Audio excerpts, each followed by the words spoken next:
Yesterday, most of us were denied entry to the court.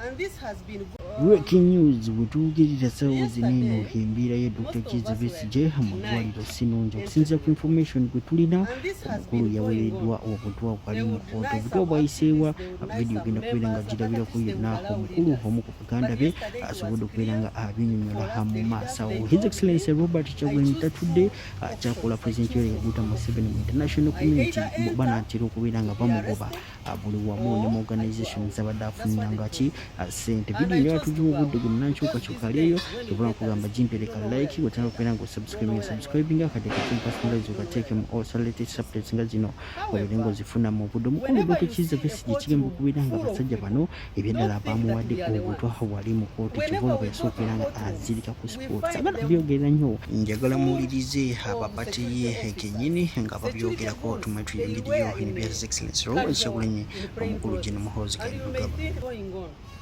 They would deny some activists, they would deny some members, but at least they would allow leaders. But yesterday it was clear for us, the leaders, they told me, I choose two options. I choose from two options. I either enter to be arrested or I go away. That's what they told me. And I chose to go away. Because these days, when you get arrested, you don't know where you end up. You don't know whether you are in court, you don't know whether you are going to prison. However, whenever you see a courtroom full of people, don't think that we are the ones. Whenever we go to courtrooms, we find them full of security officers, security goons. They wear in casual, in plain clothes. And you may think that we are the ones who are there. Like yesterday, our people were about maybe 4 or 5. All those people were policemen, military people wearing plain clothes. So doctor is in coma now. We pray for his recovery. This is what they have been trying to do. They have wanted him dead. At one time, the CDF tweeted and said he is a dead walking man. We cannot forget that. Just like his brother, Joseph Musasi. He was picked from Ruzira, taken to Mulago into an ICU unit. He didn't return. So we don't know what is going to happen to Victor. However, I want to encourage all Ugandans. Let us not give up. Let us not lose hope. Because we have fought better and bigger wars, and we have defeated them. We defeated Kayihura. We defeated Kawes. We defeated Omara. We defeated Narufenya. We defeated Black Mamba. We defeated Mayombo. Even this one we will defeat them. We will be the winners at the end of it all. Let us not give up. We are talking about court procedures which are illegal, which are unfair, but they don't care. They continue to move on. Okero, who was taken to a public court in Gaba, he was given an environment that portrayed to him that he was before a judge who was giving him a fair hearing. He even asked for minute maid. They gave it to him. He felt so comfortable and he even forgot to say my lord. He said my love. Because he thought he was appearing before a free and fair justice. But now we know there is no justice for us. There is no justice for Dr. Besigye. Actually, we know at the moment we no longer demand for justice. We are demanding for life. The life of Dr. Besigye. The life of our leaders. However much you kill them, you will not finish them. You will not finish us. We are ready to continue struggling. Ugandans, let us not struggle when Dr. Besigye is dead. He has always called upon us to defend ourselves. He has always called us to liberate this country. And some of you, some of us, you have waited on Ingrid, you have waited on other people. And I don't know whether we are waiting to listen to his call when he's dead. This is the time. It's now or never. Thank you.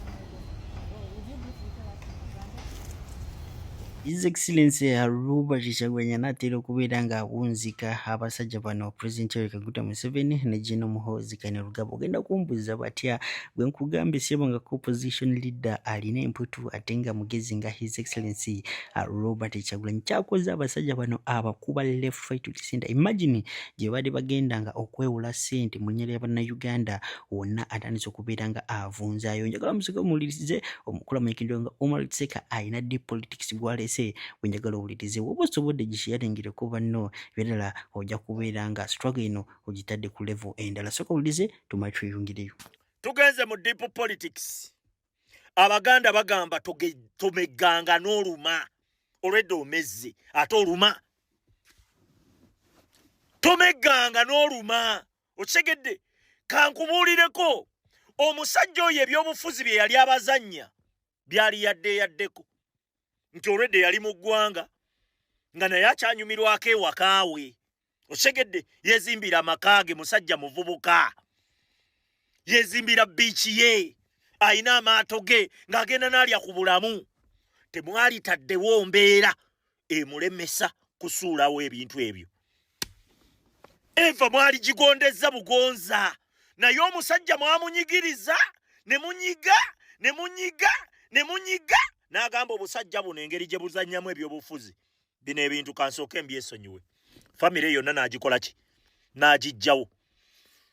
Kaakati bw'oba ogoba kapa, wuliriza, bw'oba ogoba kapa ofubanga nnyo n'otagiteeka mu kafunda. Tomeganga kuluma. Tolagangako. Bw'omanya nti oyina w'oyise mu byobufuzi zannya kkulu. Naye Museveni yava ku byobufuzi bye. Omusajja n'amusindiikiriza kati ali wabweru. Ebyobufuzi bye wabweru temusobola byafoodinga. Yensonga lwaki buli we yagendanga ebweru ng'ene waka mumukuba. Musimanyi akolagana na bali ba bisiyaga, simanyi bali mu kutuleetera bisiyaga biki nga mwagala mulemesa kubeera bweru. Kankubuuze wane waka yali akolawo ki ekiri awo ekinene? Ba revolutionary leader bonna ebiseera ebisinga entalo baziwangulira wabweru. Adda buzina buwanguzi ako mukategeere. Ne Museveni yali Sweden. Tebabibagamba temusoma byafaayo. Obusiru bwasanyuka busanyusi. Agenze. Obusiru bwasanyuka busanyusi. Kaakati mubiwulira. Nagambye bw'oba ogoba kapa togiteekanga mu kafunda kubanga bw'enejjayo enjala oyinza obutawona towona. Nkubuulira kaakati ssaawa zino bwali bumanyi nti ekintu kiwedde buno obutamanyi bya bufuzi. Naye abamanyi ebyobufuzi twegayirirangako n'omukulembeze nga tugamba lwaki tofulumako ku ggwanga? Lwaki tofulumako ku ggwanga? Lwaki tofuluma ggwanga? Twakolanga zi vidiyo ezo nga tugamba senga omukulembeze atuviira ye n'afulumamuko ku ggwanga kubanga yeye wiikinensi yaffe ate era ge maanyi gaffe. Okategedde? Kaakati obusajja ne bumunyigiriza ne butuuka okumulekisaawo ebirooto bye bye yazimba. Owulira n'asalawo n'agamba eggwanga kandifulume. Kaakati ebyobufuzi mugenda biwulira. Tewaliwo agenda kuba free mpaka nga ffenna tuli free. Ako mukategeere. Eggwanga tewaliwo agenda kubeera free mpaka nga buli munnayuganda ali ki? Okategedde? Museveni tayimu yegenda. Muve mu biri eri byaba Munangagwa, simanyi Munangagwa. Abo tebalina opposition. Tebalina balwana bya ddala. Kubanga bali eri nina ebintu bye sijja kwogera kansirike n'okusirika. Alright, nkugambye video njala tugiwa obudde ogwo Munnayuganda aliyo osooka ogirabireko. Omukulu amanyikiddwa nga Katikkiro ate mulowooza Pastor Asiimwe tamuwadde ebibye olw'okuvaayo n'ayogera bitakwatagana ku Kabaka. Ageza okubeera ng'alaga nti no Kabaka alina despeраcy eri powers eri President Yoweri Kaguta Museveni. Kyokka ate Kabaka yabagambye nti no njagala kulaba Uganda nga buli omu ali mu mirembe gye nga tewali gwe balwamba tewali gwe bakuba emigo. Njagala omusooke muwulirize mumbuli ebyaddala mulowooza Katikkiro akolera ani? Sokolabe. Naye nze bye nasooka okuwulira ng'ebikyamu kyekyo kyennyini mwami Mayambala kyayogeddeko nti Kabaka tumwesiiga. Kabaka yafuuka ebizibu. Ng'okiraba bulabi omuwandiisi wa Lutusi yali alubirira. Naye abantu bonna kyekugera. Ennawulira abimuba byogedde mbiwulidde oluvannyuma lwa luyimba luno.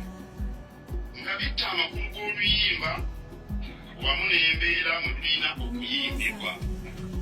Twafuna abantu ab'enjawulo abamanyi eby'ennyimba music mu bukugu. Sitwogera bwogeza omuntu alina eddoboozi ddungi, omuntu asobola alina eddoboozi ddungi naye nga tamanyi music mu bukugu. Abakugu abo ne bawuliriza ennyimba y'ekitiibwa kya Buganda. Ennyimba ez'enjawulo mu bantu ab'enjawulo kwaya nga bayimba bawuliriza. Aba St. Charles Lwanga balondebwayo ng'abakiza abalala.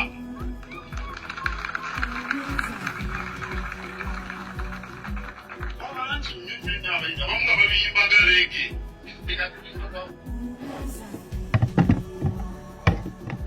Muddeeyo muwulire vidiyo ze nakola ne secretariat ze nabawa ebiseera abaana ba twins bwe batambuza ekitiibwa kya Buganda mu nsi yonna. Ddayo owulire secretariat ze nabawa mu biseera ebyo ku Museveni ne Mayiga. Mujjukira ekitiibwa kya Buganda bwe kyayuza ensi yonna n'abaana ba twins nga batambudde ensi yonna ne bagatta kwaya simanyi 17,000 ne bakuba oluyimba lwa Buganda ne luyuya ensi yonna ne lutambula wonna everywhere you go. Ddayo owulire secretariat ze nababuulira ezaddako between Museveni ne Mayiga. Okujjako Abanyarwanda nga muli basiru okakasa Mayiga oli Muganda. Ekigambo ekyo kiri kumwesiiga oba kumwesiga. Ekigambo ekyo kiri to trust Kabaka. Naye olw'okuba biiti y'oluyimba ne gundi kubanga kiri ku gundi esembayo ng'olina okukitwala kiwangaale kikkirirawo naffe nga tumwesiga nti we should trust Kabaka gw'ogambye kumusimyalinganga bizigo. Naye Abanyarwanda muli basajja. Okakasa ekigambo ekyo kiri kumwesiiga oba kumwesiga. Olw'okuba oluyimba bw'oba olugira waliwo ekintu ekisobola okuba nga kiwanvu n'okifunzaamu awo kisobole okujja mu biiti y'oluyimba.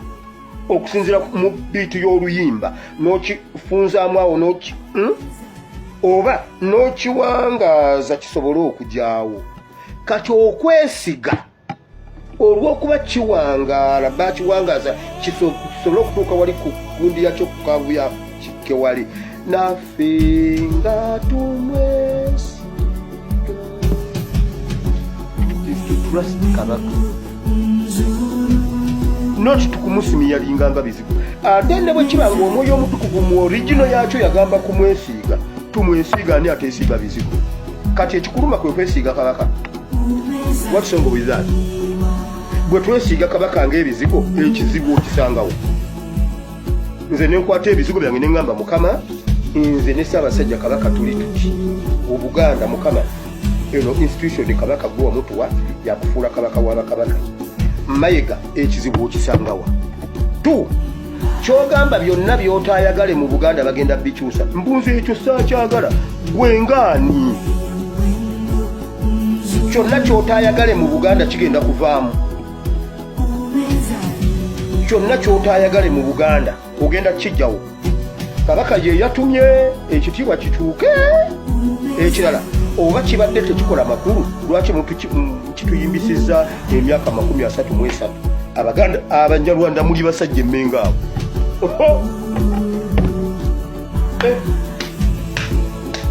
Mayiga bulijjo n'oluyimba nga tolumanyi. Ekigambo kiri to trust the king. Ekigambo tekiri kumwesiiga nga bizigo. Ne bwe kuba kumwesiiga. What's wrong with that? Abaana baffe tubasiige Kabaka.